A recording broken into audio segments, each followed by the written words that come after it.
Yeah. Ish. 15, 6, 27.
Everybody, please be seated.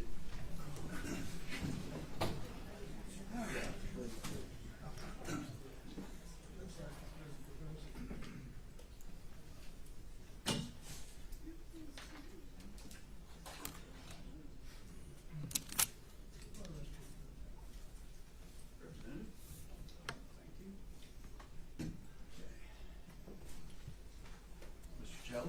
Thank you, sir. Representative Greene, good afternoon. I want to go back and ask just a couple narrow questions, and then we'll move to another topic.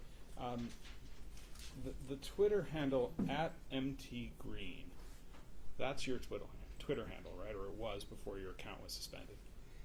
Before my account was permanently banned. Got it. And during the period from January 3rd to January 6th, did you or anybody in your office, your congressional office, provide tours, either formally or informally, to people of the U.S. Capitol? No, the only people that were with me was my husband and my children. That would be on the 3rd, is that right? They were, I don't recall the exact days. I believe they went back to Georgia on the 4th. Okay. I'm trying to capture the period from January 3rd when you were sworn in until January 6th. At any time during that period, did anybody in your office provide tours to anybody of the No. U.S. Capitol? No. Okay. And during that period, did anybody on your campaign staff, or did you authorize the provision of funds, of money, to people who were planning a demonstration on January 6th? I don't think so. I don't recall that at all. If you wanted to know the answer to that question, who would you ask? I would have to talk to people in my campaign, but I don't think we did any. How would we have done that? We didn't do anything like that. During that same period of January 3rd to January 6th, did you or anybody on your campaign or congressional staff provide any information of any sort to anyone in connection with January 6th demonstrations? I don't think so. I have no idea. I don't think so. And did you have members of the public visit your congressional office between January 3rd and January 6th? No.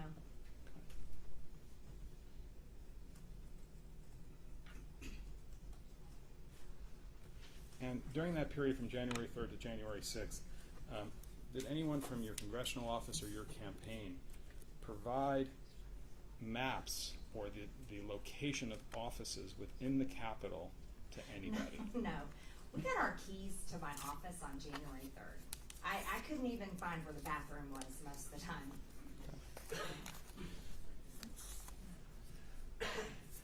You know why I'm asking these questions, don't you, Representative Greene? I have no idea why you're asking these questions. Representative Greene, you're familiar with the significance of the year 1776 in U.S. history, right? Yes.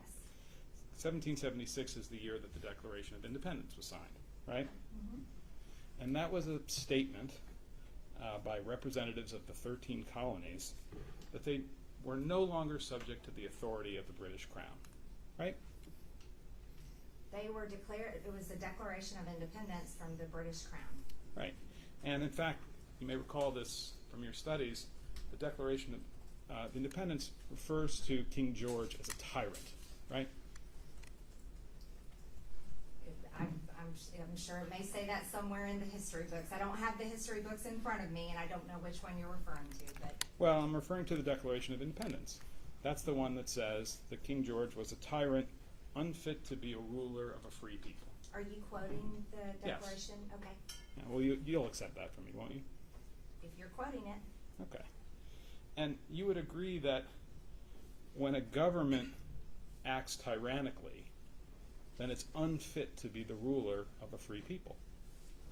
We're typically against tyrannical governments here. Good.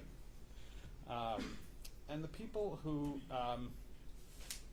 wrote the Declaration of Independence, they were working with other people in the colonies to express their independence from Britain, right? I wasn't alive back then, but there's the history. I'm not a history expert, but Well, as you've heard of the say. American Revolution, haven't you? Of course I have, Okay. yes. And you know that the American Revolution was a violent rebellion against British rule in the colonies. Yes. And they were trying to overthrow the government in Britain that was ruling the colonies, right?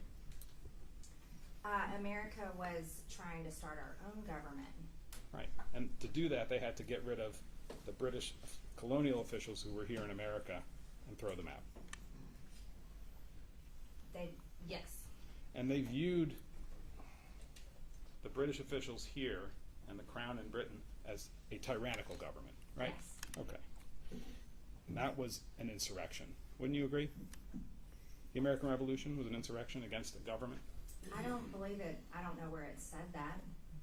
Well, I'm asking you whether or not you agree that the American Revolution was an insurrection against the British government. I believe it was the American Revolution is part of our history where we separated from the Crown and started our own government here. Right. And the separation was brought about by violence, right? There was a Revolutionary War. Yes. Yeah.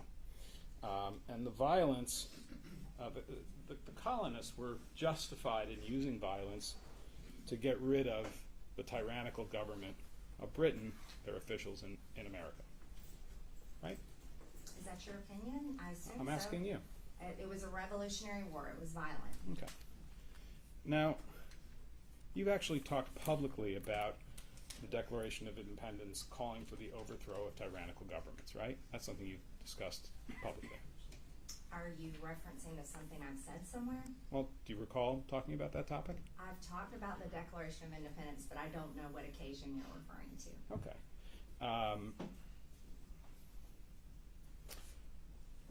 Well, one of the occasions where you talked about the Declaration of Independence was in connection with January 6th, right?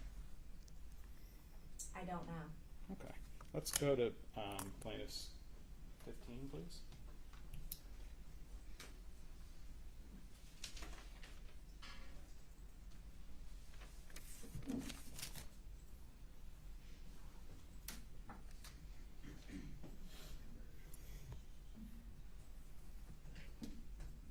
Which one is, This- which one is this one, Mr. Shelley? Plaintiff's 15?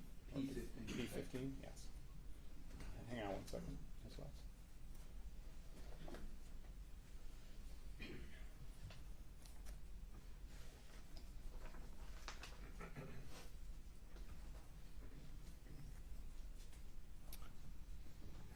Ms. Greene, I'm going to play a short clip and ask if that's you speaking on the video, okay? What's the date on this? I can't read it from here. Do you know? Sorry. October 26th, 2021. October 26th, 2021. October 20. Right. If you could play the clip, please. Just a riot at the Capitol. And if you think about what our Declaration of Independence says, it says to overthrow tyrants. That's your statement, right? I don't believe it was finished, but that was me. Okay. I don't recall, I don't know what the rest of what I was saying because it was cut off. But in that statement that we looked at, you were comparing the overthrow of the British crown in America in 1776 to January 6th. I don't know what my statement was because it was cut off. Now, you've talked about the need for people to have guns in order to secure their rights against a tyrannical government, right? Yes, we have a Second Amendment for a good reason. Right. And the good reason is, in case they need to overthrow their government, they can use their guns to do that. We have well, you're twisting things around. Could you rephrase your question, please? Well, I'm reacting to your answer. You said that we have a Second Amendment, and that's a good thing. And I said that the reason, from your point of view, that there is a Second Amendment is so that people can overthrow their government by violent means with guns. That's not the exact purpose. We defend ourselves. Say if you're being attacked, a gun is a tool to defend yourself. Right. But one of the things it could be used for, strike that. Let's go to PX6.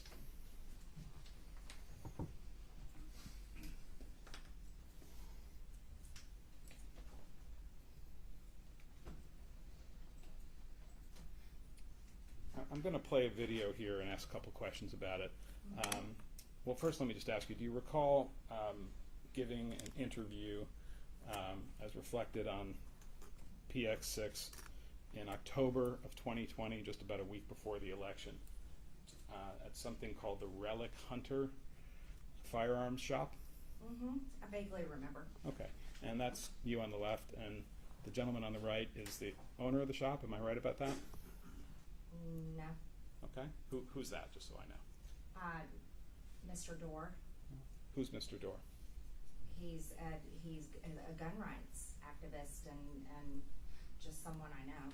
Got it. And it's backwards because of the video, but Mr. Dorr's t-shirt says, what does it say? I am 1,776% sure that no one is taking my guns. Do you agree that that's what it says? Yes. Okay. So let's play the video. I object to playing this. I had, watch this, right in the middle, there is a section cut off, right in the middle. Well, let's see. So it has been edited, and who's the source of this? Source of this is Marjorie Taylor Greene. It's earned with the price of blood. That's what we're going to be talking about. No, who's the source of the video? Where do we get this from? YouTube. It was on YouTube. YouTube. Huh? YouTube. YouTube. Mm-hmm. Okay. Says Mother Jones. Well, I know you'll need to see it, but. We'll see it. Okay. You can, obviously, it's difficult to cross-examine a video, but it's certainly possible to say what's the. I'm going to ask a lot of questions about it, Judge, and she can tell us if it's. Yeah, as best you can, Go ahead.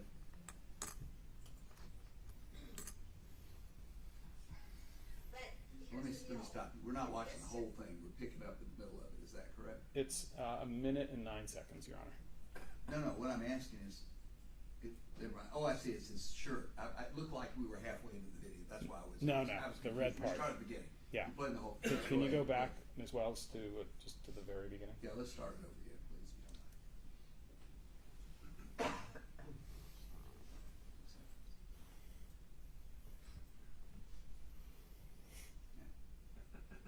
But here's the deal.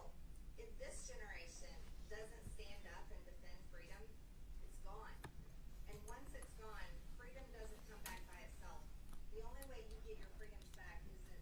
earn with the price of blood. We can't be too busy or too complacent or too worried about offending someone anymore. There's no more excuses. This is it. November 3rd, freedom is on the ballot. You have a choice of either voting for freedom by voting for Donald J. Trump for president again for 4 more years, voting Republican straight down your ballot, or you're going to vote for socialism and vote to completely end America as we know it. And this is no joke. They do not want you to be able to defend yourself, because if you can defend yourself, guess what? Then you can stop a tyrannical government.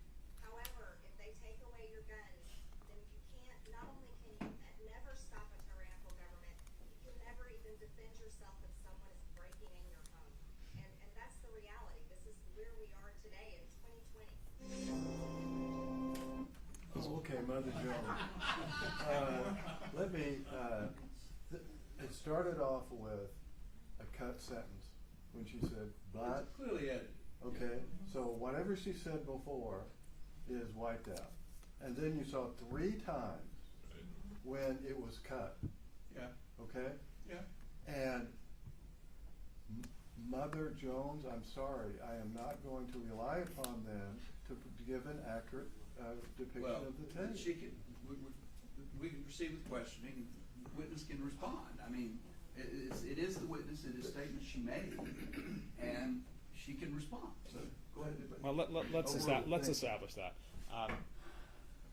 Representative Greene, this is a statement that you made in an interview with Mr. Dorr in October of 2020, right? That is a very partial, cut off and pasted statement. That is me speaking, but my sentences are cut off. My full message is not there. Okay. And in that statement, what you say is if you can defend yourself, you can stop a tyrannical government. However, if they take away your guns, you can never stop a tyrannical government, right? Correct? Okay. And you believe that? Absolutely. Okay. And in fact, what was done in 1776 was to stop a tyrannical government with guns. Fair? Sure, yeah. And that was to use violence against a tyrannical government, just to get that clear. No, they were trying to get rid of a tyrannical government. There was a lot of, there was a big process. There was a big build-up there before the Revolutionary War. What The did whole you, purpose was not to use guns for violence. what did you Is mean? the narrative that you're trying to push here. What did you mean when you said that once you lose your freedom, it has to be earned with the price of blood? Well, I've always said I'm against violence, and I've always said I never want to see a war in this country. Never. I've said that over and over again in many speeches, and the reason why I say that is because I don't want to see war here on American soil. I have 3 children that are young adults, and I never want to see my children fighting a war, earning back our freedoms. And I've said that. That's what I'm talking No, about. it wasn't actually. Earned with the price of blood is a reference to violence, isn't it? The price of blood is the unfortunate and tragic cost of war. And that's what happened in the Revolutionary War. And that's what I'm talking about. And you know that the term 1776 is actually a term that's sometimes used in politics today. I don't know if you've noticed our state seal here in Georgia. I know you're not from Georgia. But as you can see, we enjoy our history and we're proud of our freedoms. 1776 is on our state seal. Great. And it's also a term that's used in political discourse in America today. I don't use it as a term of violence. But you use it as a term, right? I have used it as a term, but I do not use it as a term of violence. We're- as we're- you're trying to push. We're not up to that yet. You'll have your chance I to answer the understand. question you want to answer, but you have to start by answering my question, okay? You acknowledge that 1776 is a term that's used in political discourse today, right? Yes. And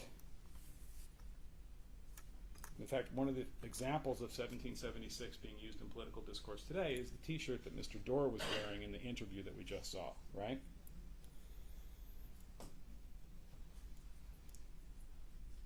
We saw 1776 backwards on his T-shirt on that cut-up video. Right. Yes.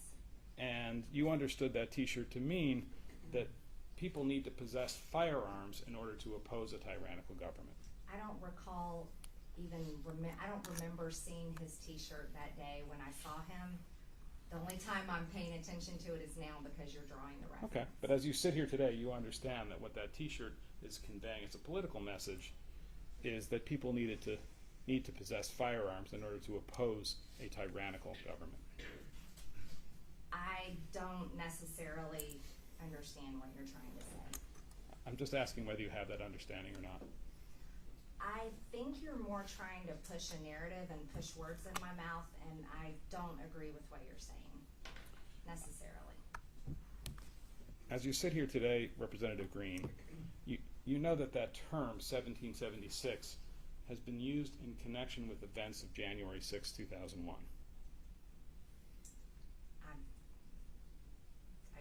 I guess so. I don't know. Well, you yourself have used the term 1776 to describe the events of January 6, 2021. I don't recall, but if you say. Let's go to PX 27, please, Ms. Wells.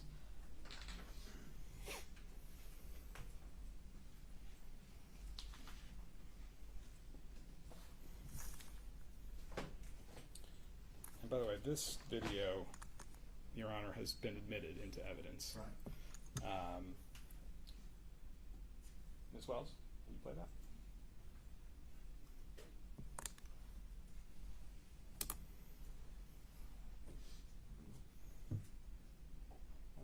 No, it wasn't actually planned, but President Trump knows how much I support him. He knows how much I support our district, Georgia's 14th district, and so I was happy to go up there and encourage our voters to get out and vote. We can't allow our two Republican senators lose their seats to two radical socialist Democrats.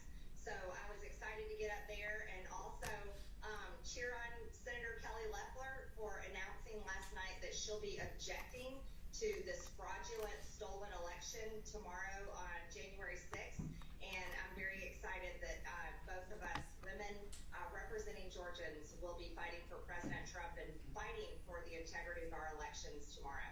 What is your plan tomorrow? How do you plan to handle what could possibly go down in this joint session of Congress tomorrow? What are you prepared for? Well, I'll echo the words of many of my colleagues as we were just meeting together in our GOP conference meeting this morning. This is our 1776 moment. That's your statement on January 5th, 2021, correct?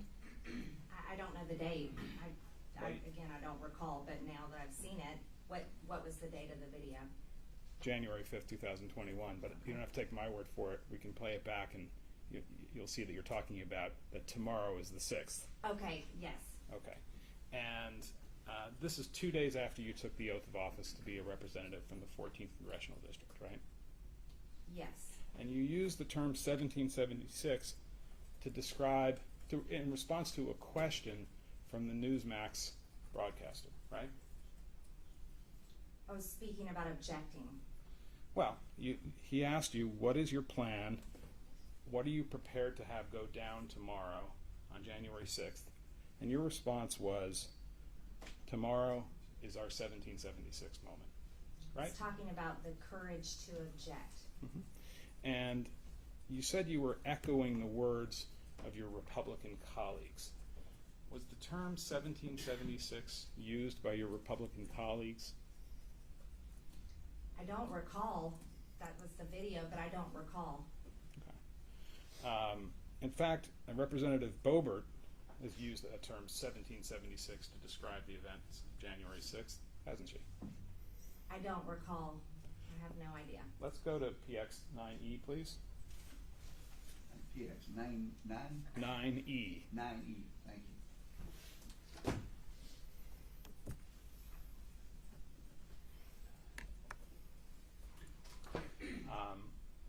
Do you recall seeing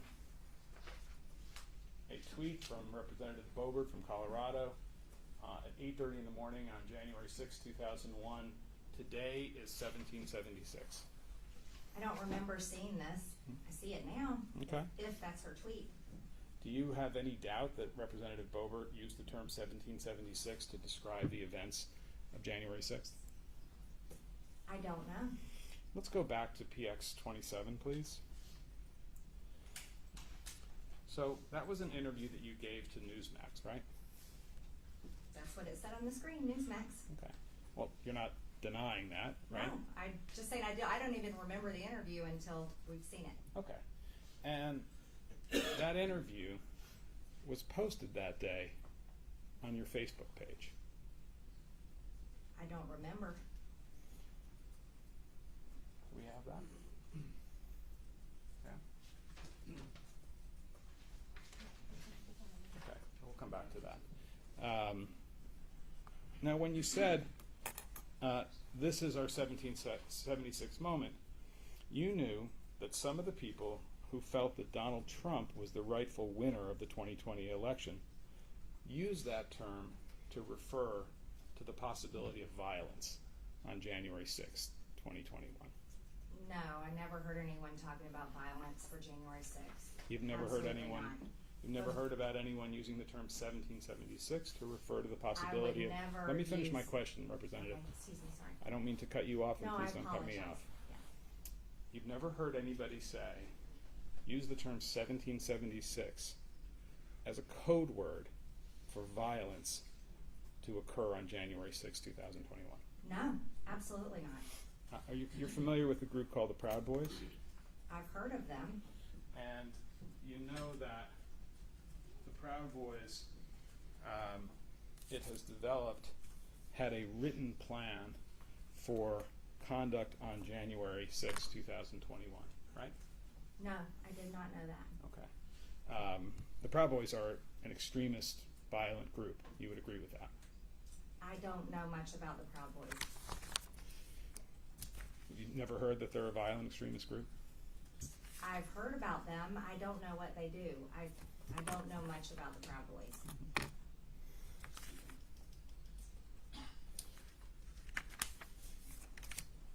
And you haven't heard that the written plan attributed to the Proud Boys for January 6th was called 1776 Returns. No, Never I heard. have no idea anything about that. Never heard that. Okay. Let's pull up PX 39.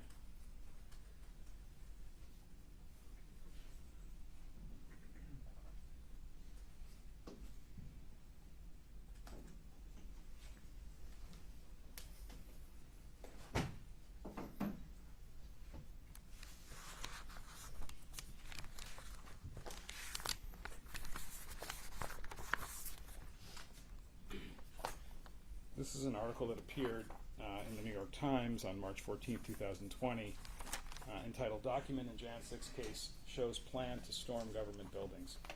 Do you see this document? I've never seen it, no. Let me get you a copy so you can have a look. Oh, do you need the number? It's 30.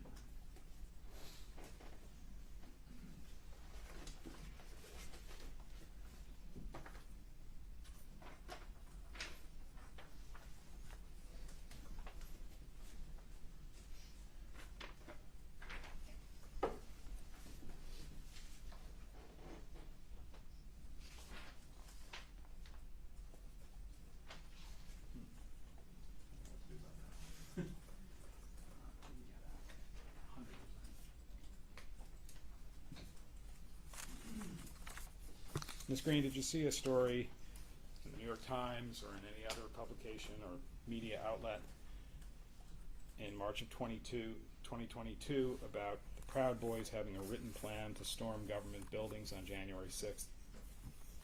No, I've never, I don't recall, never heard anything about it. Never heard of that. Never heard that was called 1776 Returns, that plan that the government alleges the Proud Boys had to storm government buildings. No, I've never heard of it. Okay.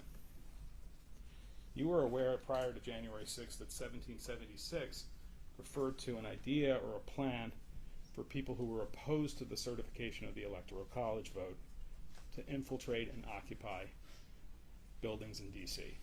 No. Never heard that. No.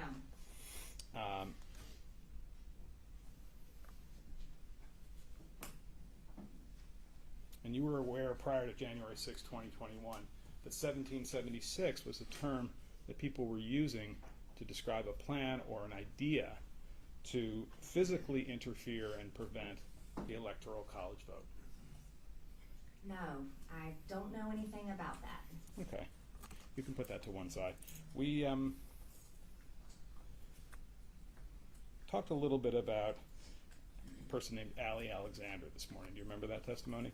Mm-hmm. And you said somebody you'd met on a number of occasions. Is that fair? I've seen him a couple times. I don't remember when, and it's not someone I know. Okay.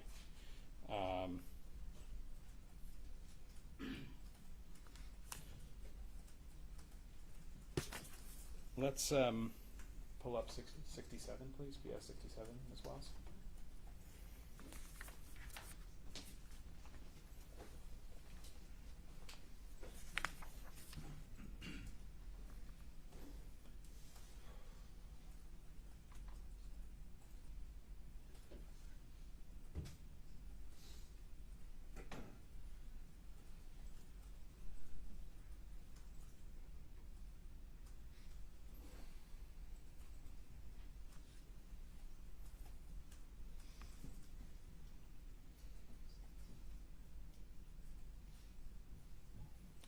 Ready?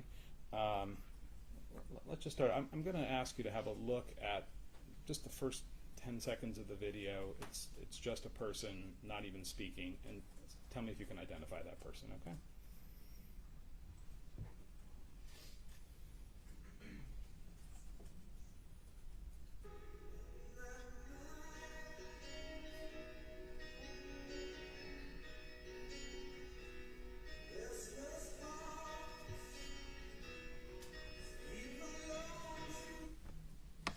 Do you know that person? That's Ollie Alexander. Thank you. Let's go to minute 11:20. This is a rather long clip, and I'm going to take you to the middle of it, around 11 minutes and 20 seconds.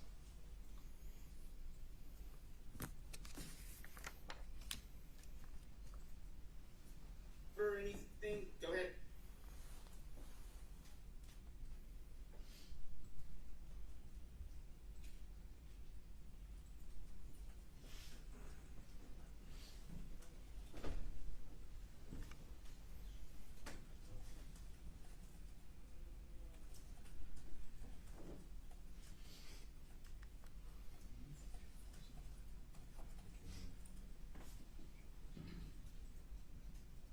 Members of Congress are on a committee. Congressman Steve King was the only one who was yanked off of all committees, so that's not true. So avoid the disinformation, avoid the division. We are here to continue pressing forward. Yeah, Congresswoman Marjorie Greene, my favorite, she's coming in, a friend of mine, she's coming in, she'll be whatever. Someone's trying to tell me. You can stop it there. You see that Mr. Alexander describes you as his favorite, right? You heard him say that. That's what he said. I just saw it. Okay. Do you have any explanation for why he would feel that way?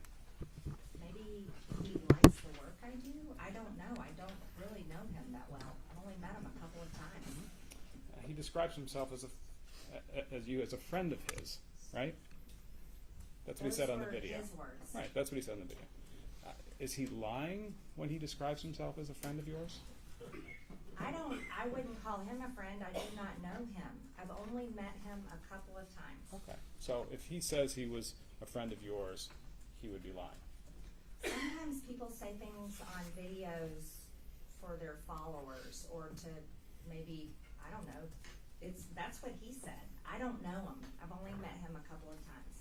In fact, Mr. Alexander was very active on Twitter in the post-election 2020 period up until January 6th. Isn't that right? I don't know. I don't follow his account. Okay. Let's go to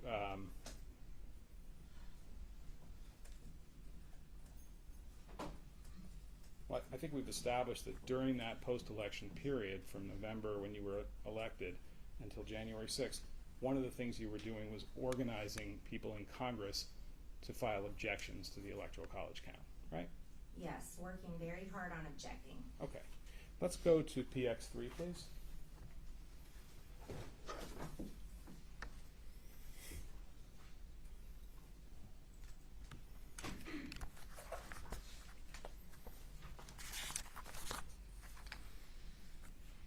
Ms. Wells, if you could scroll it up so that we can see the bottom half first.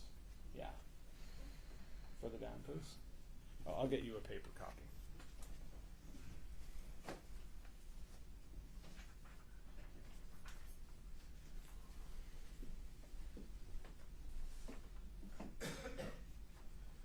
Ms. Greene, I want to focus your attention on the box in the middle of the page that says Marjorie Taylor GRE ... 12/30/20. Do you see that? Yes. And that's a Twitter comment that you made on December 30th, 2020, right?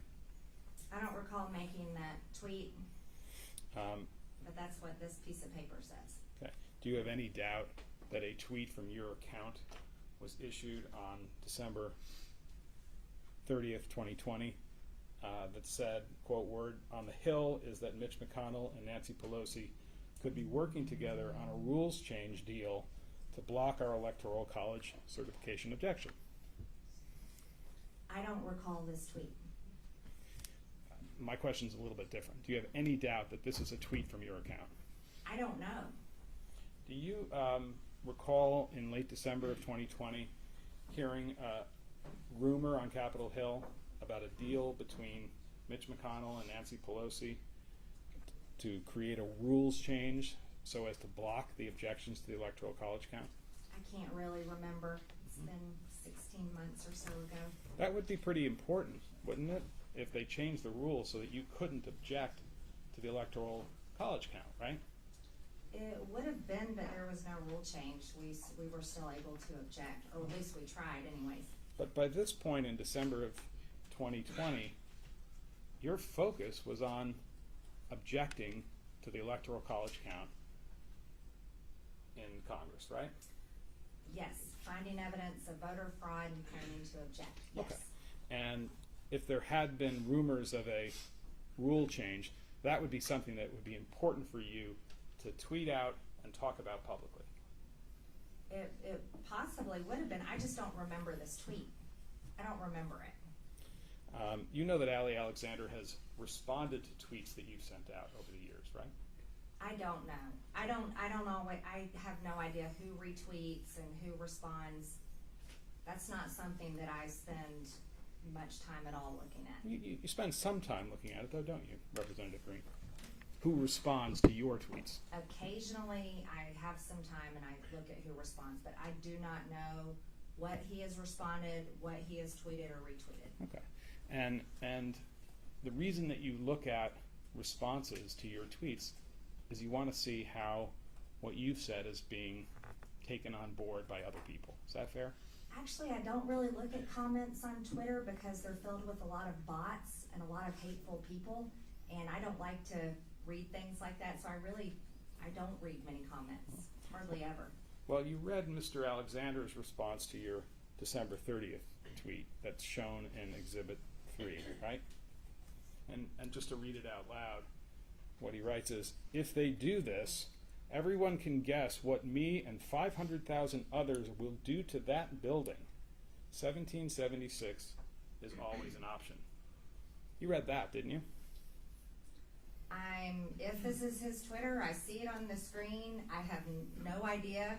Those are his words, I guess. I have no idea.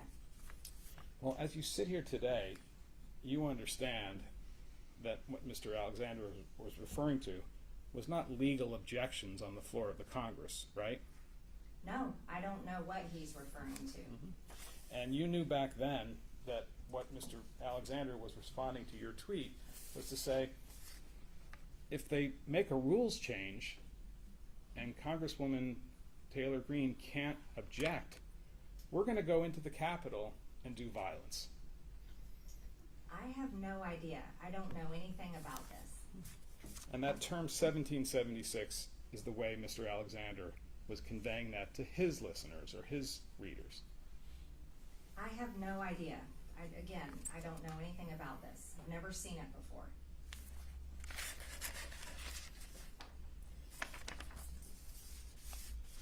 Between January 3rd and January 6th, 2021, Ms. Greene, you viewed the Electoral College certification of Joe Biden as a blow to freedom. Is that fair?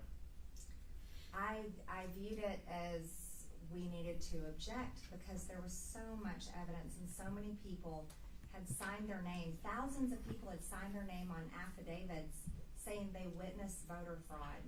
And that meant something to me because I care about the people and I care about their votes and I care about our election integrity. My question is whether you viewed it as a blow to freedom if the Electoral College certification of Joe Biden were completed. I don't agree with your wording. Okay. Because once freedom is gone, it doesn't come back by itself, right? I don't agree with your wording. The only way you can get freedom back is when it's earned with the price of blood. Those are your words, right? You're twisting my words and creating a narrative that you're trying to make. That's not my narrative. That's not what I said. Well, That's on not October what I meant by 27th, that. 2020, that's what you said and that's what you meant, right? I'm sorry. Yeah, on October 27th, 2020, when you did the interview with Mr. Dorr, when you said the only way to get freedoms back is when it's earned with blood, that's what you meant, right? Well, you showed a video that's chopped up that doesn't show even my full sentences. So no, I don't agree with what you're saying.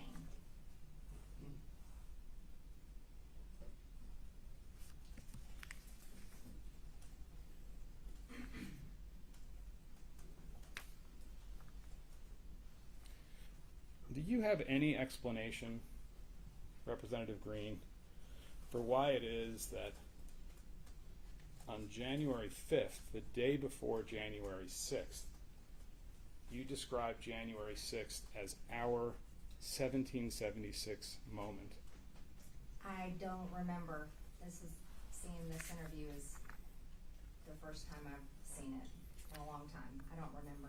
Now, prior to January 6, 2021, you spoke publicly on your Facebook page about the transfer of power that would occur on January 6th. You recall that?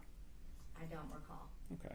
You said on a video on your Facebook page that the peaceful transfer of power ought not be allowed to occur. I don't recall. You said that the peaceful transfer of power cannot be allowed to occur because Joe Biden didn't win the 2020 election, right? I don't recall. Let's go to the videotape. Can we start with...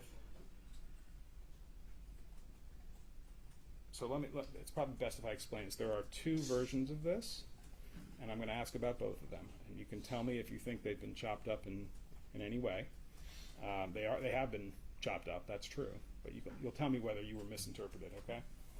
The first one is PX 66.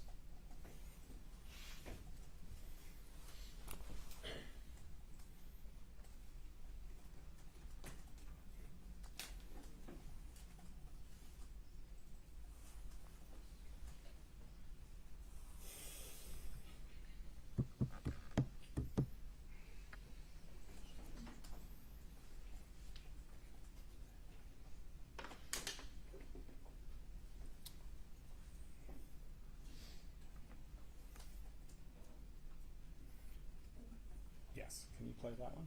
Okay, just a second. What's the date and the source of the video? The source is, it was something, Ms. Greene's Facebook page is not available. This is something that was captured by someone else and posted on another Facebook page. Where it says it's from her Facebook page? Does it say Yes, it? I believe it does. 66 has been admitted, Your Honor, into evidence. And Yeah, what's it's the... been admitted for what it's worth. Go ahead. Yeah, and what is the date? We're going to ask your client that, Mr. Bob. Okay, you don't know, okay.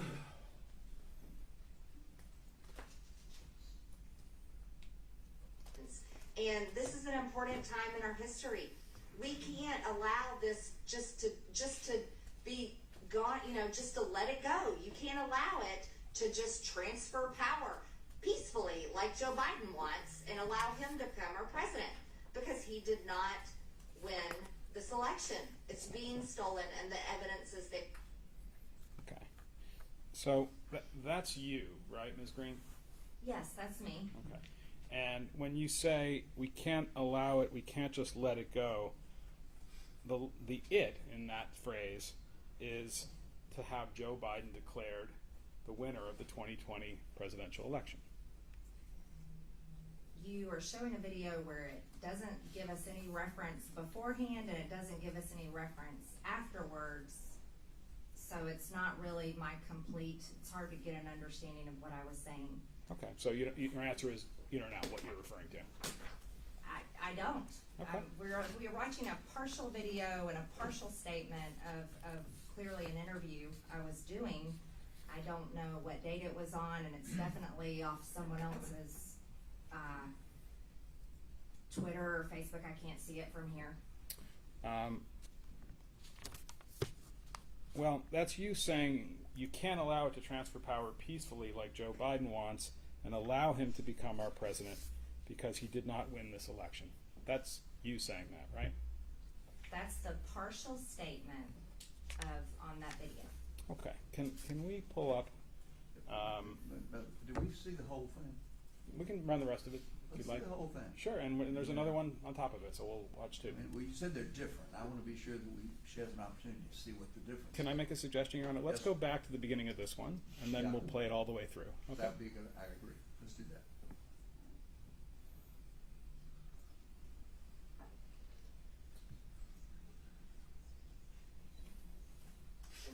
And this is an important time in our history. We can't allow this just to be gone, just to let it go. You can't allow it to just transfer power peacefully like Joe Biden wants and allow him to become our president, because he did not win this election. It's being stolen and the evidence is there. The mainstream media for 4 years talked about Russian collusion, conspiracy theories, and lies, and demanded investigations nonstop into Russian collusion. Nonstop. But yet they refused to. And this is an important time in our history. Is that where it ended? It just sort of cut off there. Okay, let's show the witness PX 12.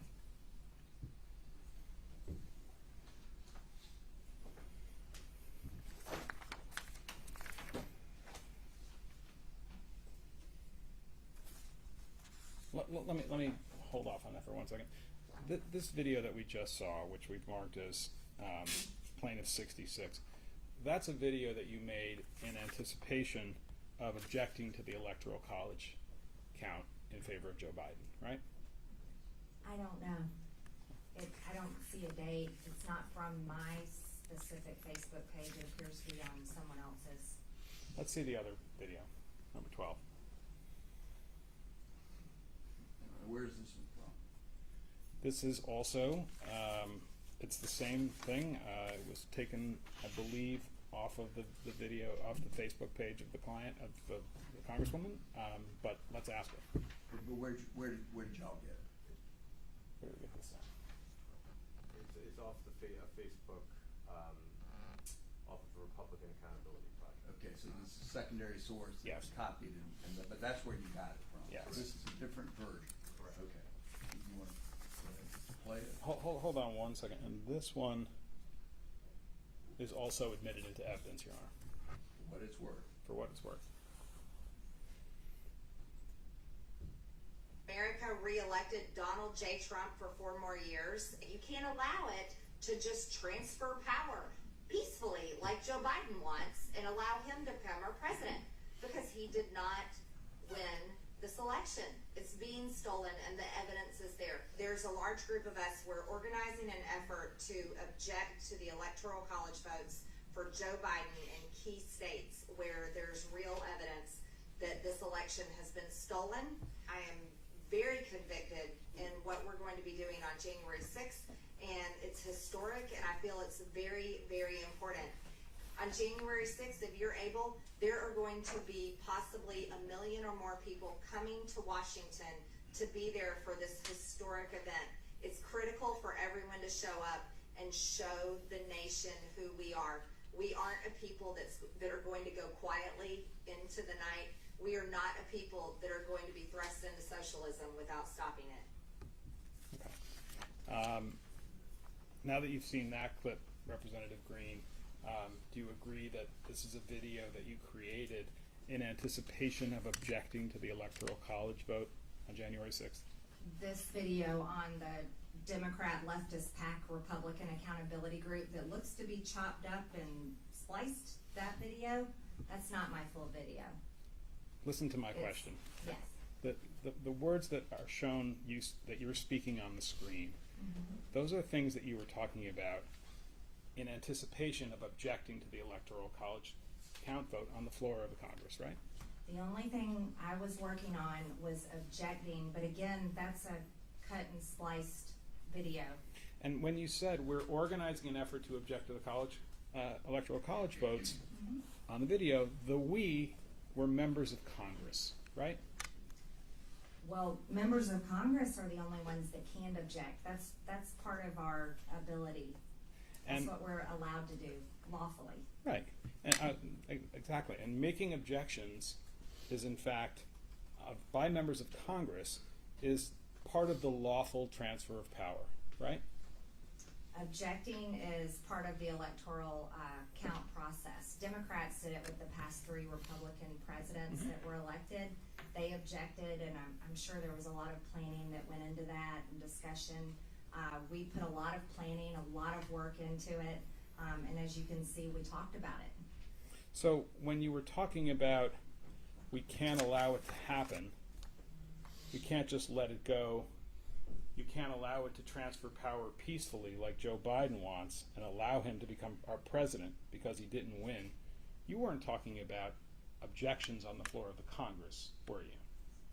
What I believe what I was referencing is we can't allow the electoral count to happen without objecting. That I felt it was our dutiful responsibility to object on behalf of the large amount of voter fraud and the people who truly felt like that there was big problems in our elections. And you're testifying under oath that that's what you meant when you said you can't allow it to transfer power peacefully like Joe Biden wants and allow him to become our president. But that was a reference to debates on the floor. Without objecting. Of course, you don't say anything in that part of the video about objections on the floor of the Congress, right? Would you like to see it again? I believe the video, I said objecting. But in the sentence where you said you can't allow it to transfer power peacefully like Joe Biden wants and allow him to become our president because he didn't win the election, you don't say anything in that sentence about objections on the floor of the Congress.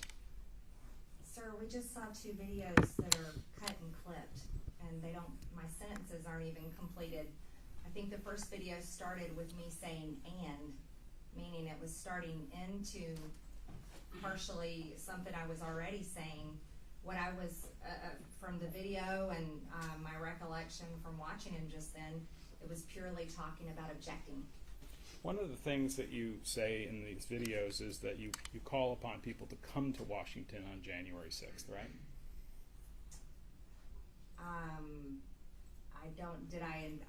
I don't remember every single word that we just watched. Let's look at it again. I think P12 is the one that includes that.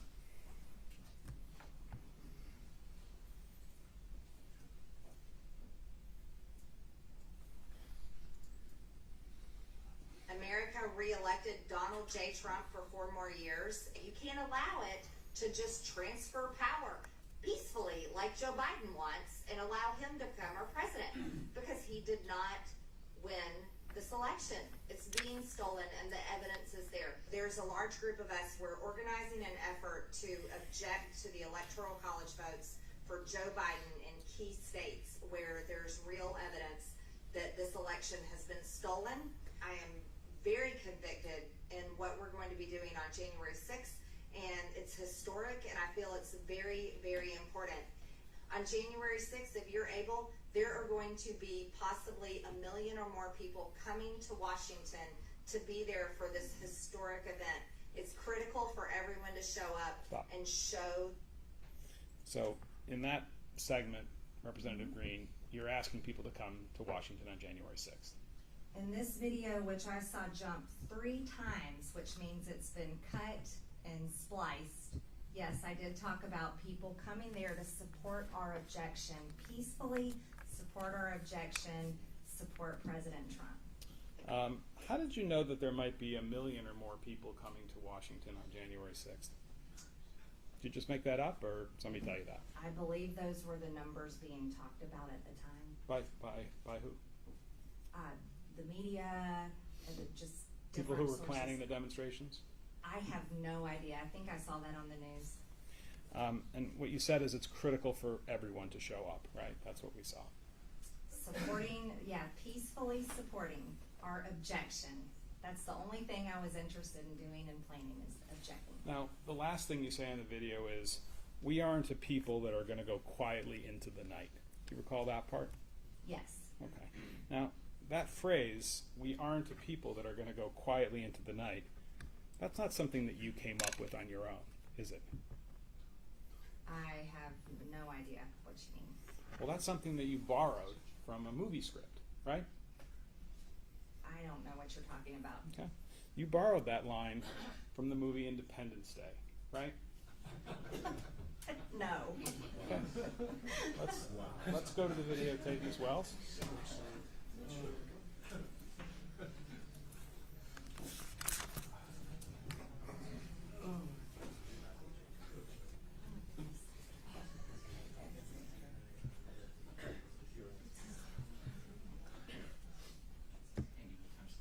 Oh, the timestamp is 108 to 144.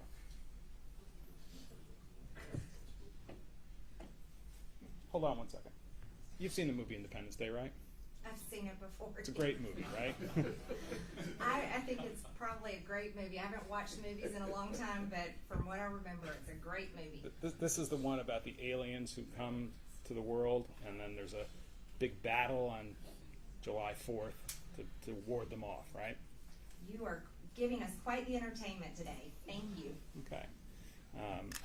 And there's a scene in that movie where the president, the guy who's playing the president of the United States, addresses the fighter pilots who are about to go into battle against the aliens. Remember that scene? I do not remember now. Well, but we're I'm going to sure have a you're look gonna at show it. us. Yeah. We are. Can we see the whole thing? Yeah, can we watch the whole movie? It's a great movie.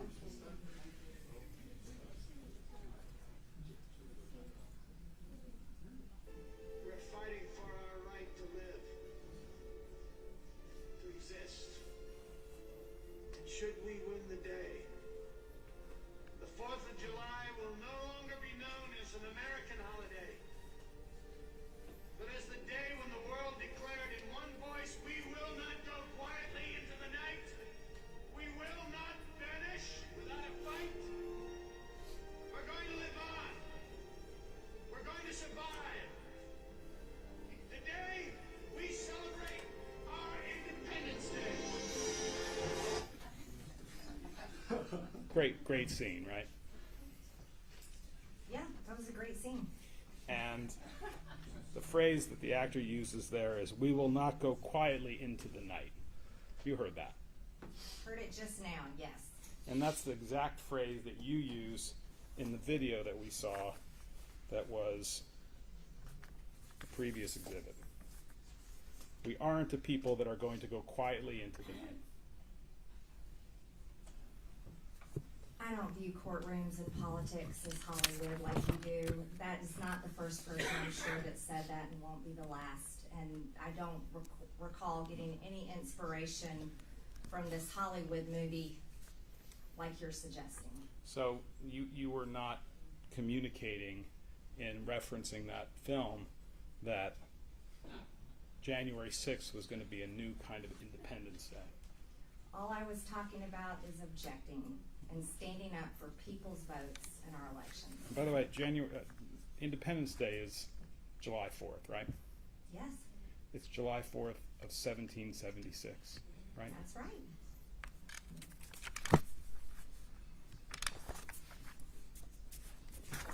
Your Honor, this might be a good time to break if we're on schedule. How, well, I've got a pretty short piece left, but it's up to you. I don't need a break. let's keep going. Great. Again, I mean, if we're talking, 30 minutes, we're talking 2 hours. Yeah, no, I don't think it's 2 hours. Ms. Greene, did you advocate to President Trump to impose martial law as a way to remain in power? I don't recall. So you're not denying you did it, you just don't remember. I don't remember. Okay. And do you agree that the storming of the Capitol on January 6th is something that's despicable? Yes. Okay. Very unhappy about it. Now, we talked earlier about a fellow named Anthony Aguero, right? You brought up Anthony Aguero earlier. Right. Yes. And he's somebody who you know, yes? Yes. And he's somebody who you've spent a fair amount of time with, is that fair? Not much time, no. He's a friend of yours. Someone that I do know, yes. And you consider him a friend. Someone I hardly ever talk to, but someone I have known for a few years. Okay. And he is a friend of yours, right? A distant friend. Okay. Someone I know. He refers to you as one of his closest friends. You've heard that, right? I have not. Okay. And you've referred to him as amazing, right? He does a lot of great work down at the border showing the illegal invasion constantly happening at our southern border. I think that's amazing, the footage that he shows and exposes. Okay. And you know that Mr. Aguero entered the Capitol the U.S. Capitol on January 6, 2001, right? I had heard that sometime after January 6th. And you've seen a picture of him in the middle of the crowd in the Capitol Rotunda on January 6, 2020. No, I have not seen that picture. Let's have a look at PX 13B, please.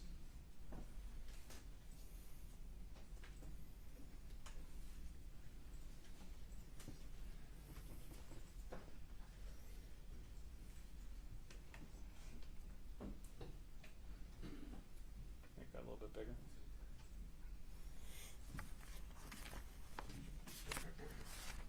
Representative Greene, is that man in the red circle on the left of our Exhibit 13B, is that Mr. Aguero? I don't know. I can't really tell. If I told you that it was reported that that was Mr. Aguero and that he acknowledged that publicly, would that help you discern that that's who that is? I don't really buy a whole lot of what you say. You've been using CNN and Mother Jones and other terrible sources as your sources and showing Hollywood movies.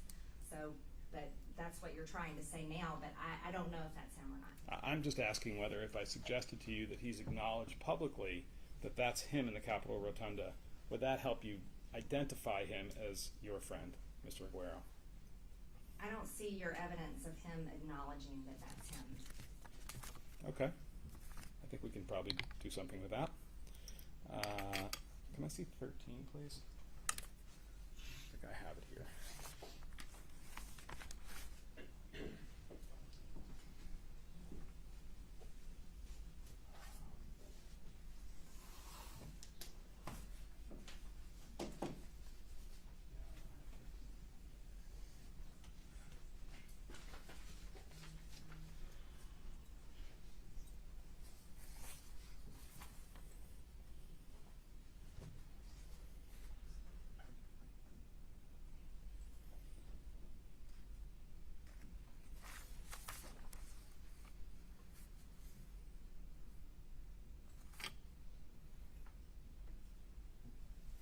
If I showed you something from CNN, you probably wouldn't accept it as authentic, would you?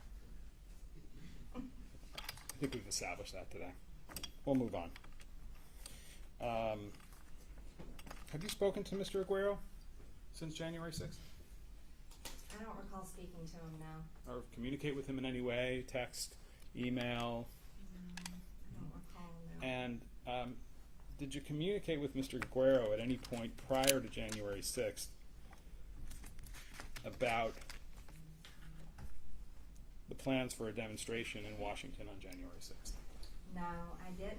Now, did he have press credentials? I mean, there was a lot of press in there, and that's the job that he does with a border media company that he works with. So I have no idea about what, I have no clue about it. Okay. Were you aware that he was going to be, in his capacity, I guess, as a member of the press, present on January 6th in Washington for the demonstrations that were planned? No, I was not aware. Did he communicate with any member of your staff in any way, by text or email, cell phone, about the fact that he'd be coming to Washington on the 6th? Not to my knowledge, no. Did you ever discuss with Mr. Aguero the idea that on January 6th, as part of a demonstration, the U.S. Capitol was going to be flooded by people? No, because the only thing I was working on objecting and had no expectation of anything that happened on January 6th. Well, you knew there were going to be demonstrations, right? I knew there was a peaceful march planned.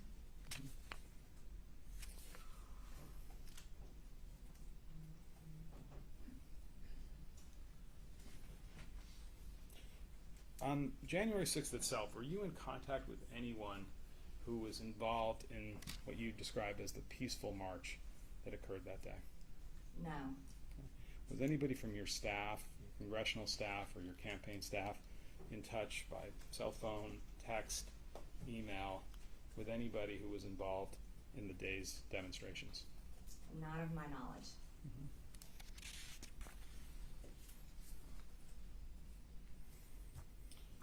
At any time on January 6th, did you disclose to anyone outside the Capitol your location in the Capitol during that day's events? I texted my family and told them I was safe. Okay. Anybody other than family? No,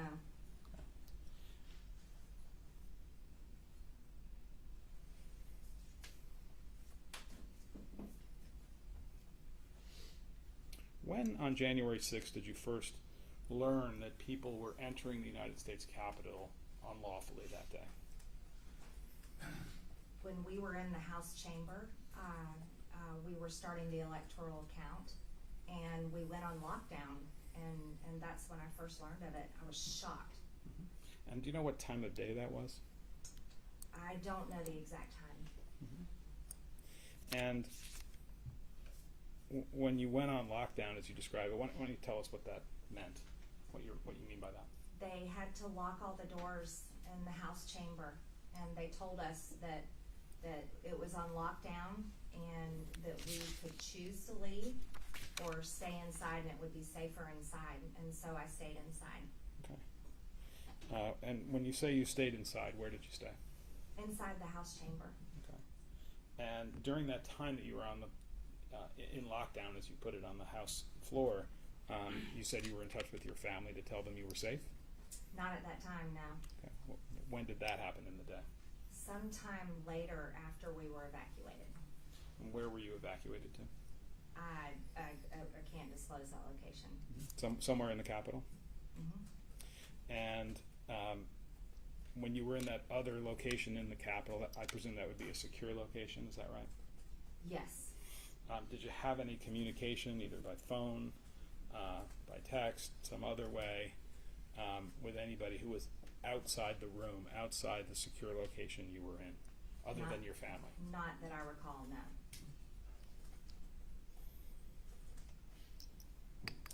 And when you were notified that people had entered the Capitol illegally, did you also understand at that point that there had been violence at the Capitol? I only knew what I was told. I'd heard a gunshot. We all heard it.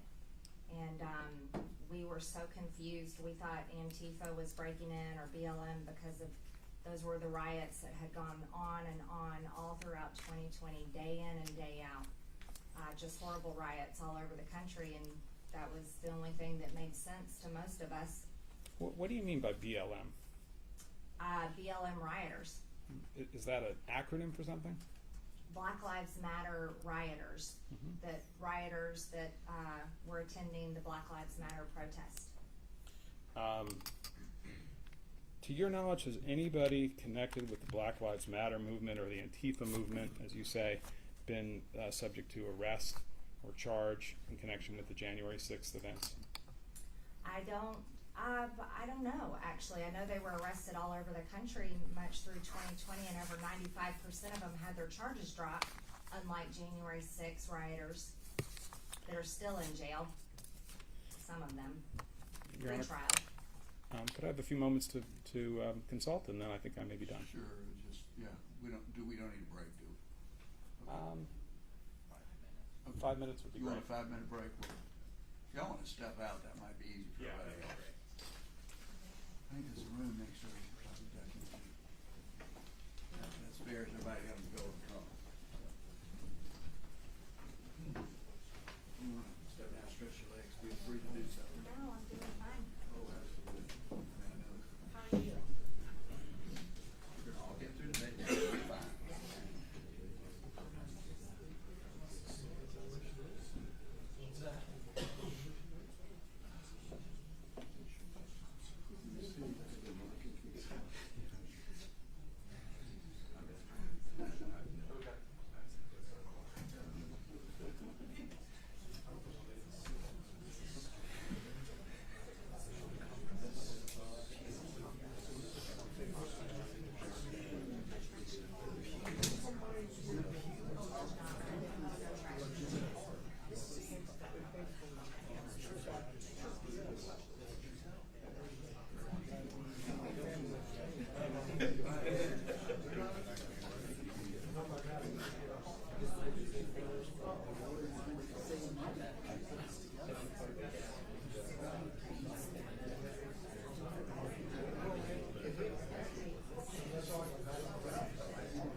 can we approach for a moment? Certainly.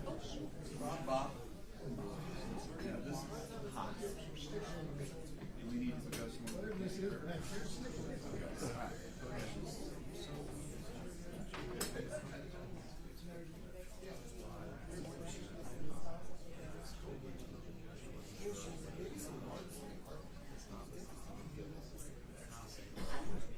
I mean, the same video? The one that we've seen the two different versions of? I'm sorry. Go ahead, Judge. Okay. I'm talking about the January Newsmax clip where she says, "This is our 1776 moment." That's on her Facebook page. That's one where she blue dress. No. This way. No, that's the one where she's interviewed by a reporter. Oh, Newsmax, yeah, the interview. I asked her whether she posted it on her Facebook page. It's her call. So I want to show her that. It's live on the interview. It's very important. Whether she remembers it or not. No. You can't, you know, you can't throw in evidence at us in the middle of the trial. Come on. Please. Theoretically, you could have something.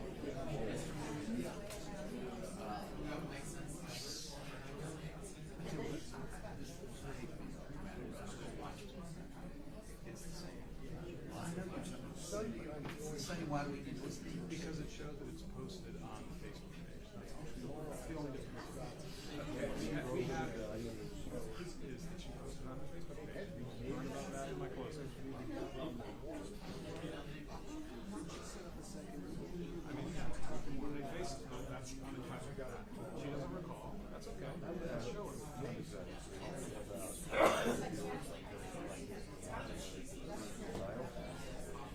Well, so the only question I'm trying to establish with that video is well,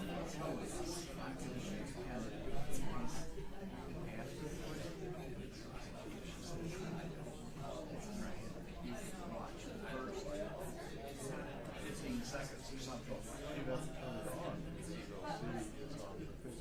That's fine. If you want to stipulate to that, that's fine. But you can show that, but then we don't need to watch the whole video. It's less than a minute, but it's a very important step. So No, well, sorry, back. Bob, hold on. What did we decide we're going to do here? What did I set up? I'm going to return to the subject. Yes. Ask her if she recalls that she posted this to her Facebook page. If she does, then we're done. And then if not, If not, I'm going to present it. okay, all right, we'll do that.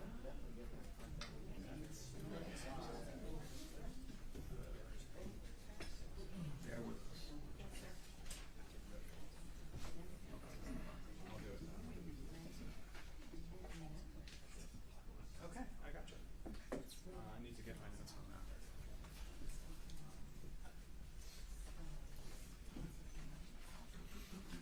Sorry? Yeah.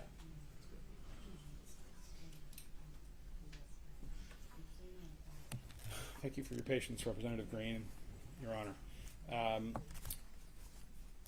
In the previous discussion, I had asked about what we've marked as Plaintiff's Exhibit 27, which is the Newsmax clip, you recall, that we showed you. You remember that, right? The one we've already watched? The one we've already watched, yes. And I asked you whether you recall that you posted that Newsmax clip on your Facebook page.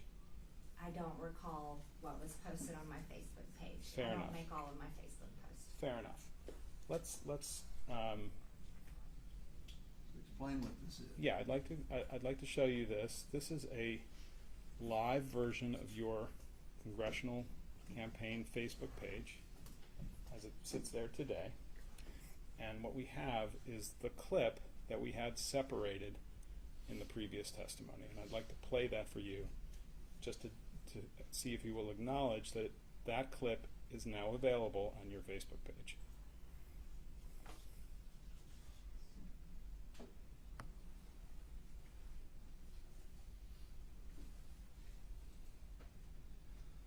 No, it wasn't actually planned, but President Trump knows how much I support him. He knows how much I support our district. Georgia's 14th district, and so I was happy to go up there and encourage our voters to get out and vote. We can't allow our two Republican senators lose their seats to two radical socialist Democrats. So I was excited to get up there and also cheer on Senator Kelly Loeffler for announcing last night that she'll be objecting to this fraudulent stolen election tomorrow on January 6th. And I'm very excited that both of us women representing Georgians will be fighting for President Trump and fighting for the integrity of our elections tomorrow. What is your plan tomorrow? How do you plan to handle what could possibly go down in this joint session of Congress tomorrow? What are you prepared for? Well, I'll echo the words of many of my colleagues as we were just meeting together in our GOP conference meeting this morning. This is our 1776 moment. Ms. Greene, that's up on your Facebook page today, right? If that's there, then yes, it's on there. Right. And that's been posted since January 5th, 2021, correct? I didn't post it, but if that's when it was posted, then that's when it was posted. And things that are posted on your Facebook page are posted with your authorization and permission, right? I do not view things that are posted before they're posted. That wasn't my question. My question was, if it was posted on your page, that's something that you authorized and permitted, whether you viewed it in advance or not. I think if I'm authorizing, I would view it in advance before it's posted. Well, no one put that up on your Facebook page without authorization from you in some sense, right? I don't recall authorizing, but you have to understand, as a member of Congress, we have staff and many people that post interviews and so forth on our social media for us. If we could make it a little bit larger, if you look in the top right, you'll see there's a message, Ms. Greene. I don't know if we can make that larger. January 5th, 2021. That's a comment that you posted on your own Facebook page. This is our 1776 moment, right? That is my campaign Facebook page. Right. And that was posted, as it says, on January 5th, 2021, correct? That's what it says. Okay. I'll ask about a couple of other things. Prior to the inauguration in 2021, did you advocate for martial law with the President of the United States? I don't President recall. Trump? I don't recall. You know President Trump, right? Yes. Yeah, he's supported you politically, right? Yes. And obviously a very important person in general, right? Yes. And 45th President of the United States. I and you've had a consider that number of very meetings important. with him, right? Yes. And you had meetings with him between the election in 2020 and January 20th of 2021, right? Yes. And in those meetings, you discussed with him your advocacy for the idea that there should be martial law declared in the United States. No, I don't recall ever discussing that. Well, are you saying it didn't happen, or you're saying you don't recall one way or the other? I don't recall ever discussing that. Okay. Did you discuss that topic, the idea that there should be martial law declared in the United States, prior to the inauguration of President Biden? Your Honor, I'm going to have to With- object. I actually represent the President of the United States, and that's covered by executive privilege. She can't get into any of this conversation. Executive privilege. She's not a member of the executive, and this council is here on her behalf, not on Mr. Trump's behalf, unless there's something I missed. It's not a proper objection, Your Honor. I'm sorry, I got flustered. What was the question again? The question was whether, prior to the inauguration of Joe Biden, Ms. Greene, whether you ever advocated for martial law to be imposed in a conversation with the Chief of Staff of the then President of the United States, Mr. Trump. You can answer the question. I don't recall. Did you ever advocate for martial law prior to the inauguration of Mr. Biden with any member of the White House staff that was part of the Trump administration? I don't recall. Are you aware of any other elected congressional representatives advocating for martial law to stop the peaceful transfer of power before the inauguration of Mr. Biden? I don't remember. Okay. Do you regard the people who were arrested and charged in connection with the January 6th events as patriots? I don't think them being arrested and charged on January 6th affects the fact that they're patriots or not. Right, so you do regard them as patriots. Yeah, some of them are veterans, yes, some of them definitely are patriots. Okay. Can we have PX 60 and PX 40? Sorry. Which yeah. one's this? PX?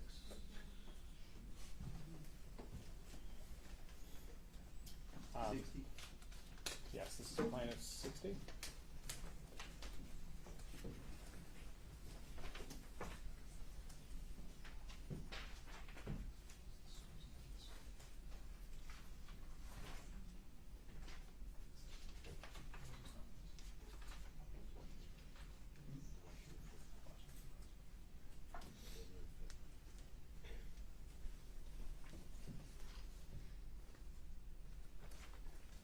Ms. Greene, I've placed in front of you what we've marked as Petitioner's Exhibit 60, which is a story that appeared in the Washington Post on January 5th, 2021. Did you read that story in the Washington Post? I don't think I've read this one. Okay. Do you recall hearing that the Washington, prior to January 6th, did you recall hearing that the Washington Post was reporting that there were concerns that there were going to be violence and there was going to be violence in Washington on January 6th? I had not heard that. I heard no threats of violence that I remember at all for January 6th. Okay. Can we also look at PX 40?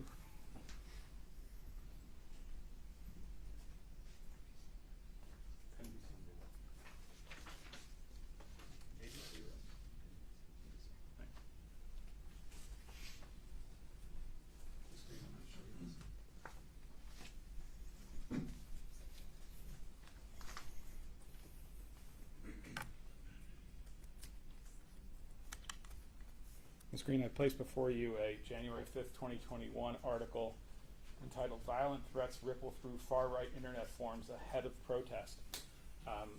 This is an article that appeared in NBC News on the 5th. Do you recall reading that NBC was reporting that there were violent threats that were expected to occur on January 6th, and that they reported that on the 5th of January? Sir, we were really busy just preparing to object on the 6th. I don't recall that news report. Okay. Have you read this news report before? Not until you placed it in my hand. Okay, probably didn't have much time to read it. No. Let me consult for 1 minute.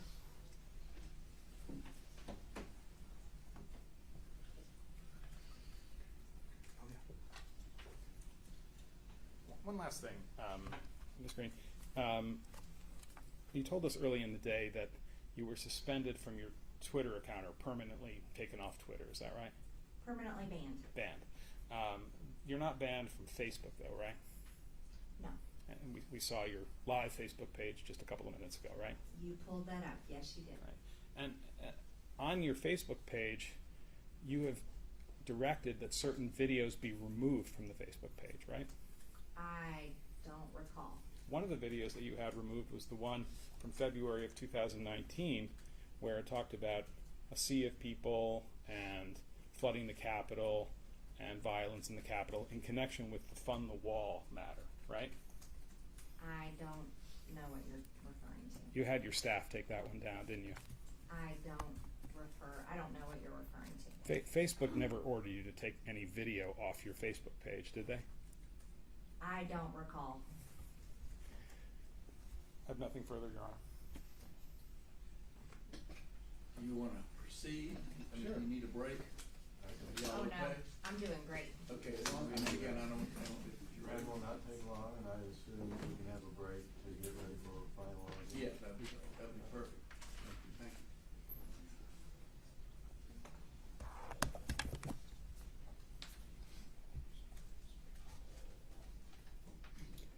Representative Greene, I want to take you back to January 6th.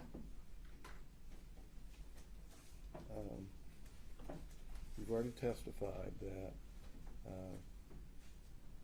that you were on lockdown in the House chambers.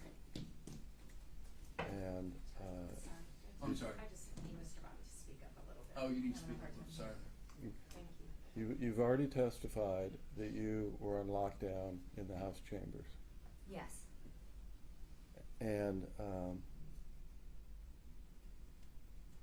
did you have an opportunity to do a video yes, and a tweet accompanying that video? yes. And about what time did that occur on January 6th? I believe it was around 2:30 in the afternoon. And where were you when the video was when you took the video? I was inside the House chamber and we had gone on lockdown, and it was after I had learned that there had been some violence outside the Capitol, and someone had been shot, and there was just people that we were only told there were people inside the Capitol, and I got very concerned because at that time I was confused. I was so confused. I was shocked. I'd never been in anything violent before, any kind of situation like that, and I was really scared. And I went inside the cloakroom, inside the House chamber in the Republican cloakroom, into one of the phone booths where you can go to make a phone call or anything. I went inside there and I made a video telling people to be peaceful, not to be violent, and just giving out a message. And I tweeted that video from the Republican cloakroom. Did you know at that time who was attacking the Capitol? No, I didn't know. There was people were saying different things. We mostly thought that it was Antifa dressed up as Trump supporters. That was the first thing we were told. We had no idea. I was in the cloakroom, couldn't see the news.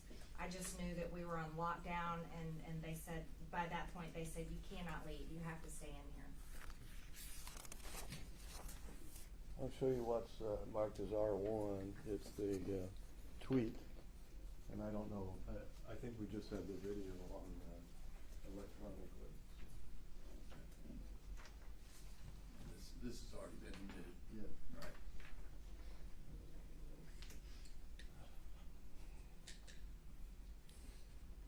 Is this your tweet and is this your face? Yes. And for, did you say in this tweet, a message from the Capitol? Be safe, be smart, be peaceful, obey the laws. This is not a time for violence. This is a time to support President Trump and support election integrity. God bless. Yes. Would you show the video, please? R1. Somebody got that set up. I don't see Devin. He was setting it up from Oh. yesterday. Mr. Henderson said he would play it here today. Dominic, wait a second, sorry. No, I don't see him in the courtroom. Yeah, Devin was set it up yesterday, or maybe the day before. I'm sorry, I didn't give him warning. Of course, everybody's here. I mean, I think that's a universal rule of life.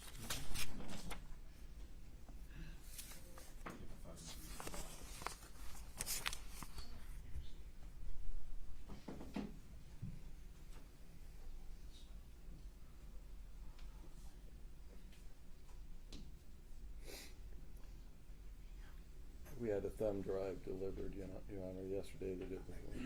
I know, again, I apologize. Technology.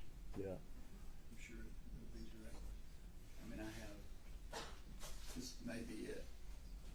I have. That's it. Is that it? I mean, I guess it's safe, it's been my custom. We're gonna. Again, I don't know where he is, and you do not want to be touching the computer, I can assure you.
I think this is it.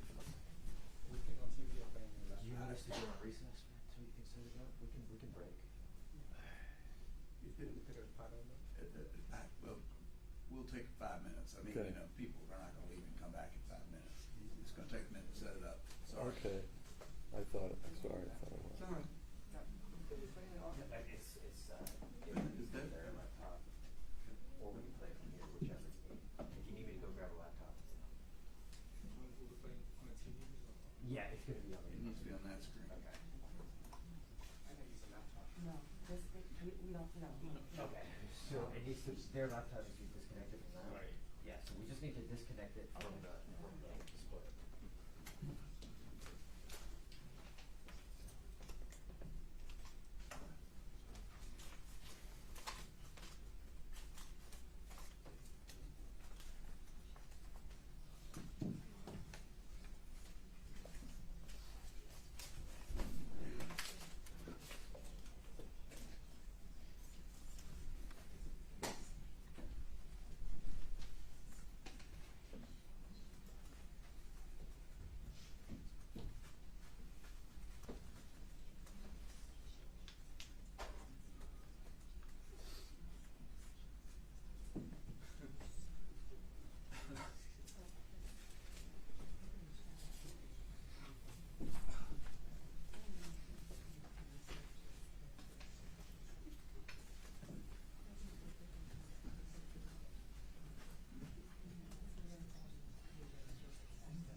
At the very beginning, it was a little low, and it came up in sound, if I remember.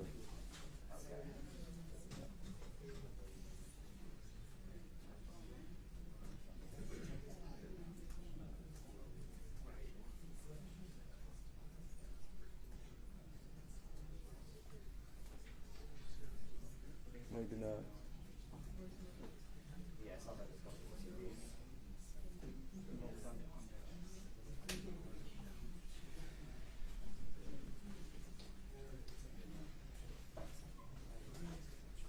I think you're ready to play, Mr. Bob. Is it ready? Yeah. Okay.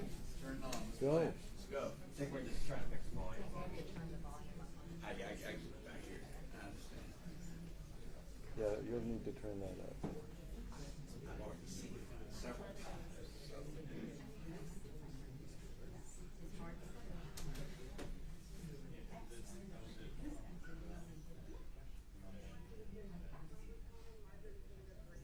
Can you turn the sound up maximum, please?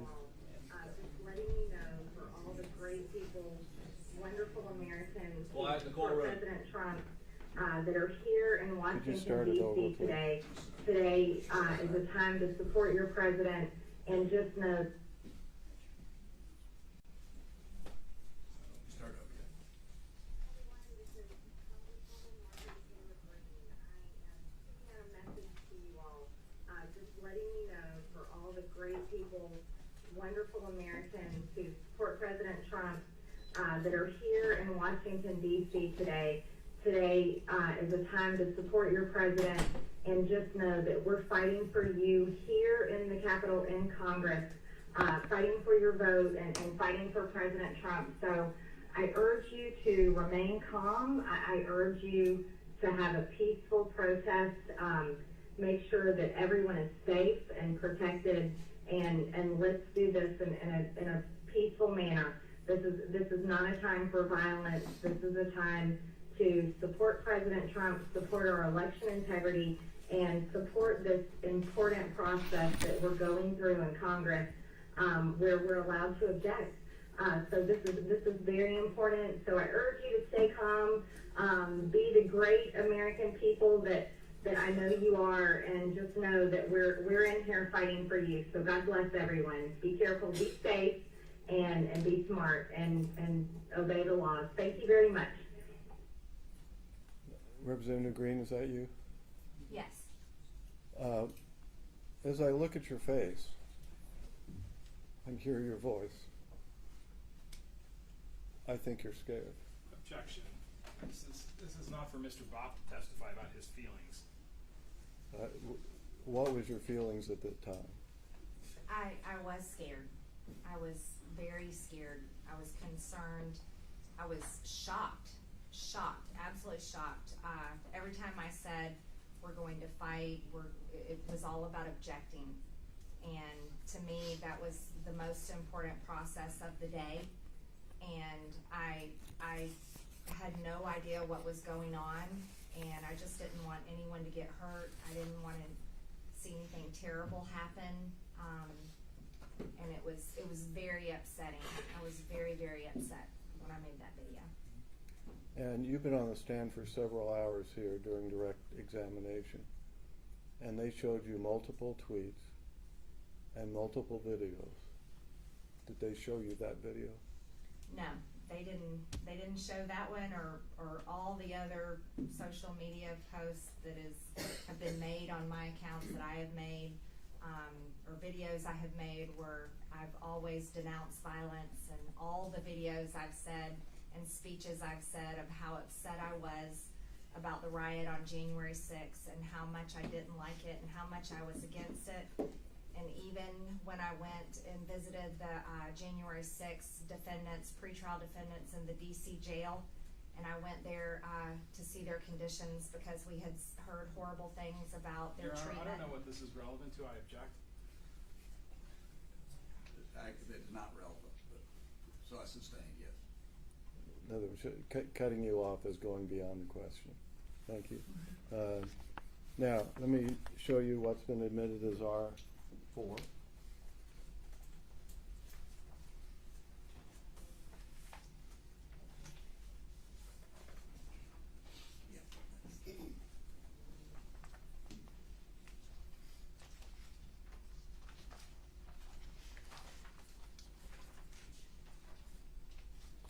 Now, this is a transcript of the video that's been admitted into evidence.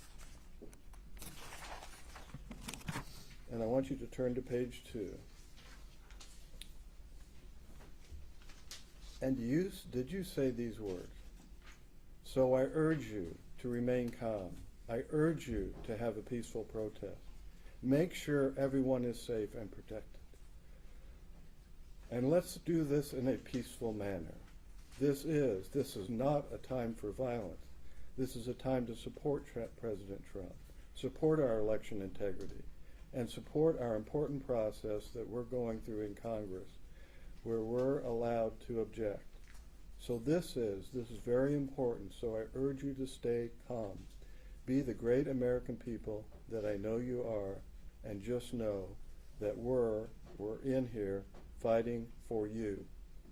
So God bless, be careful, be safe, and be smart, and obey the law. Thank you. Yes. I think there's a subsequent tweet that you did referring to the violence that occurred on January 6th. And it's P1P. And I'm actually not certain whether that has been admitted or not admitted. P1P. I do not believe it's been admitted.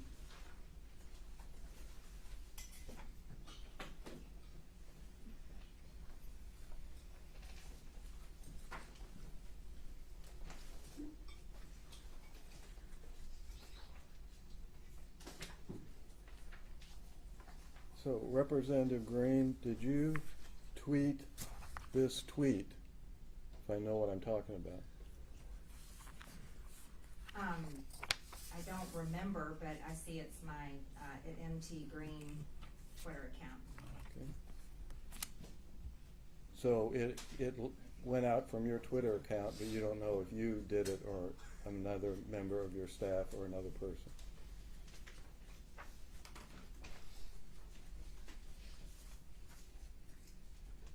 I can't recall exactly, but I think I tweeted this one. Okay. Now, this says, and this is what the date is, January 12th, is that correct? Yes. Okay. This tweet says, I proudly stand with Representative Mo Brooks and everything in his statement, which you link to later on. The unhinged left is out of control, and their disgusting witch hunt is full of hypocrisy. Democrats are on record for support of violence all year. We did not plan, cause, and denounce, and that's capital letters, isn't it? Denounce the January 6th attack. I defend my honor and reputation. So was that the message sent out on your Twitter account? Yes, it's the same message I've said over and over again about January 6th. Now, FBI Director Christopher Wray testified before Congress soon after the attack. It was before the Senate on March 2nd, 2021. And this is R5, which has been admitted into evidence. And let me show you this.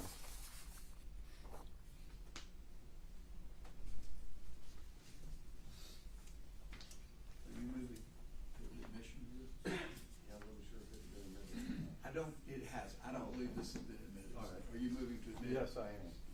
Any objection?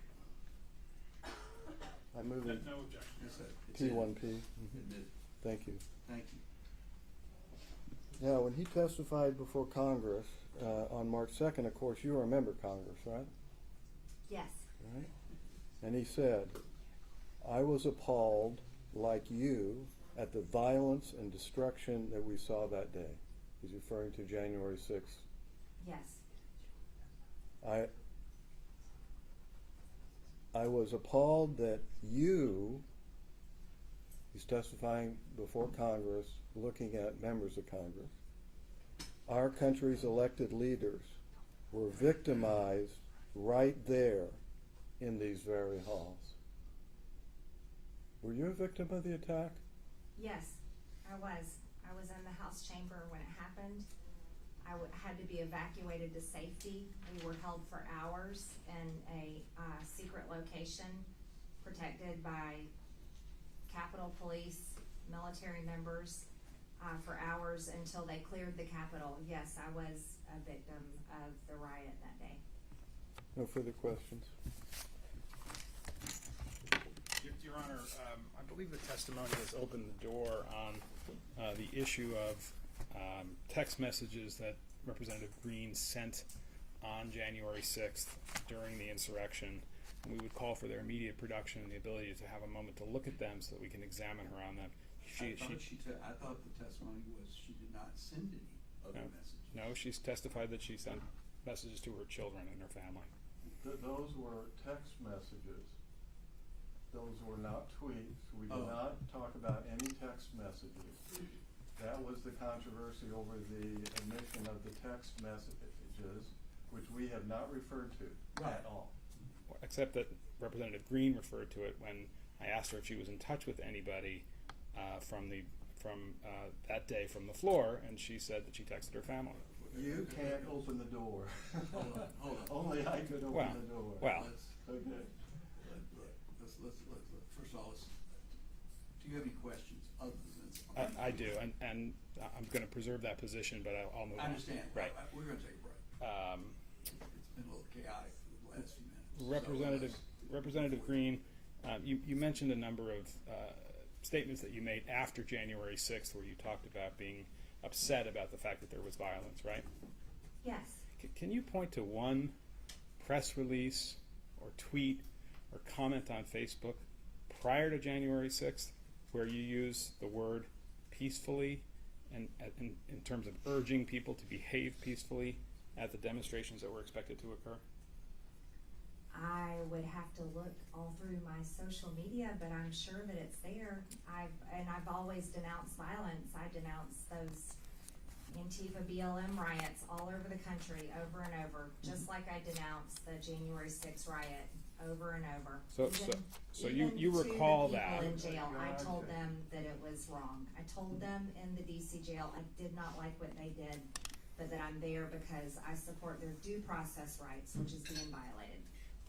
Can you point to one video prior to January 6th where you urged people to behave peacefully on January 6th? One time in public that's on video where you said those words? I don't have a computer. I don't have my social media. I didn't remember many of the social media posts that you pulled up in interviews. I was interested that you answered some questions about FBI Director Wray's testimony in Congress. Do you believe the FBI was behind the January 6th violence at the Capitol? I don't know. I certainly think there's a lot to be investigated. We don't know who Ray Epps is, the scaffolding commander. The Governor Whitmer's plot certainly leads to questions about things that happened on January 6th. I think there's a lot of investigations that need to happen. You've referred to January 6th as a Fedsurrection, right? I'm not sure. Okay. Nothing further. Okay. Anything else, Mr. Bob, before we take our break? No. Anything else? No, sir. Do they rest or what? Do you rest? No, we have an issue that we want to consult on, but either we're going to put in a video or we're going to move to closing statements, but the video has been admitted, so it's a timing issue that we want to talk about. All right. So you don't need the witness. She's excused. That's right. Thank you.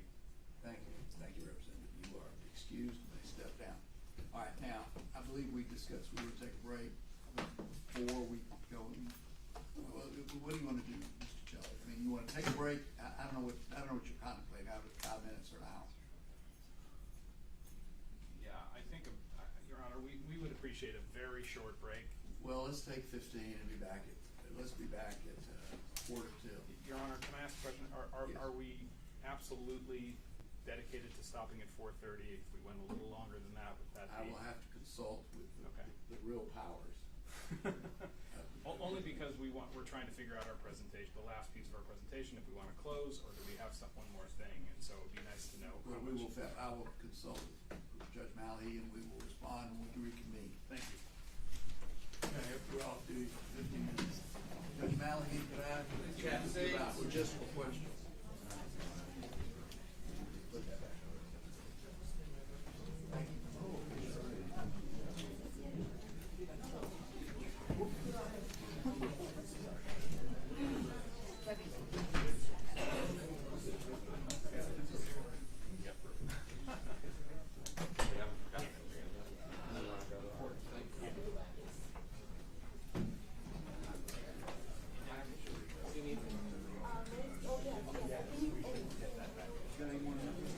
Y'all are good to exit. I'm gonna work on my fine. Mr. Shelley, oh, they just, we'll go, I'll tell him to go back. Could y'all let Mr. Shelley know that we can go, we can go. Just, and, what's Mr. Bob? Mr. Bob? It's not. Mr. Bob? I just, we can go past 4:30. I mean, we don't turn it pumpkins at 4:30, so we go, we do not. So we may go to 5 or 5:30 or whatever. Oh, it's Yeah. please. I just want to make sure we have. decision. Thank you. Ever since.